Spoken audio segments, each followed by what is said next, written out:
Baiklah teman-teman, kali ini kita mengulas berkaitan dengan pengisian luas tanah NJOP per meter dan luas bangunan bagi teman-teman yang ada kolom rumahnya. Di situ nanti akan diminta mengisikan luas tanah, kemudian luas bangunan, dan ada juga NJOP. Meskipun ini tentu relatif gitu ya, jadi bergantung juga pada status kepemilikan rumah kalian. Jika memang kepemilikan rumahnya itu menumpang atau kepemilikan rumahnya sendiri, tentu potensial punya NJOP dari pajak bumi dan bangunan. Jadi kalian bisa merujuk NJOP-nya itu berdasarkan SPPT pajak bumi dan bangunan tahun terbaru atau tahun kemarin. Tidak apa-apa. Nah, dari SPPT tanah bangunan kalian itu nanti biasanya akan ada deskripsi luasnya. Bumi itu berapa? Bumi itu luas lahan dari rumah kalian itu berapa meter persegi? Kemudian bangunannya berapa meter persegi, itu biasanya ada deskripsinya. Kemudian yang biasanya menjadi perdebatan adalah berkaitan dengan pengisian NJOP-nya. NJOP bumi dan bangunan itu berbeda-beda gitu ya. Apakah diisikan NJOP bumi atau NJOP bangunan? Sebagian berpendapat itu adalah NJOP bumi, sebagian lainnya berpendapat itu adalah NJOP bangunan. Nah, kalau kita melihat pada isian data yang ada di websitenya atau di akun KIP kuliah kalian, itu sebenarnya jelas bahwa isian NJOP itu berada di bawah isian luas tanahnya. Jadi itu menunjukkan bahwa NJOP yang dimaksud ialah NJOP dari buminya atau dari tanahnya, bukan nilai jual objek pajak dari bangunannya. Jadi kalau punya SPPT maka nanti yang dimasukkan besaran nilai NJOP-nya adalah NJOP bumi.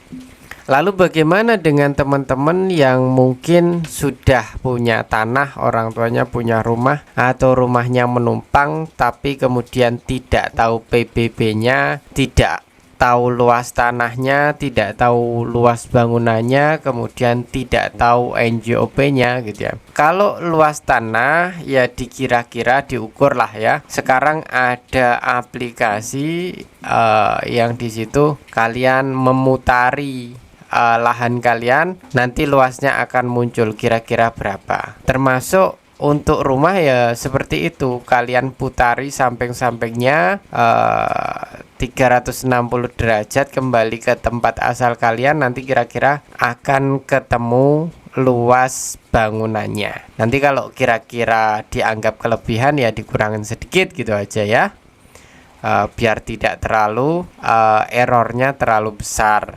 Itu kalau mengisikan luas tanah dan luas bangunan.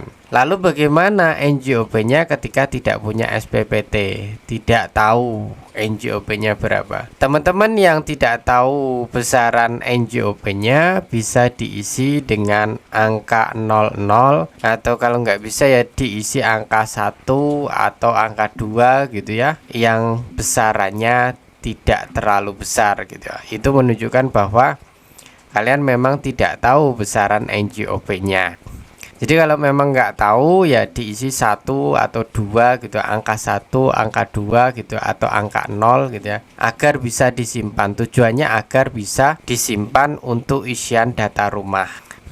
Lalu bagaimana dengan yang sewa, kontrak, ngekos dan lain sebagainya? Bagaimana dengan luas bumi, luas bangunannya gitu ya, sama luas NJOP-nya? Pada prinsipnya sama. Di situ kan nanti pada pengisian data rumah status rumahnya itu kepemilikannya seperti apa kan dijelaskan. Maka tugas kalian adalah mengira-ngira luas lahannya yang kalian kosi, yang kalian kontrak itu berapa, kemudian luas bangunannya berapa. Pengisian NJOP untuk yang ngekos atau ngontrak ya diisi dengan angka-angka tadi, 1 atau angka 2 gitu ya, atau angka 0 gitu ya. Tidak perlu minta ibu kos kemudian pinjam NJOP-nya, pinjam PBB-nya, tidak perlu. isi dengan angka-angka yang saya sebutkan tadi. Itu menurut saya yang perlu saya pertegas terkait dengan pengisian data luas tanah, luas bangunan, dan NJOP per meternya. Semoga membantu.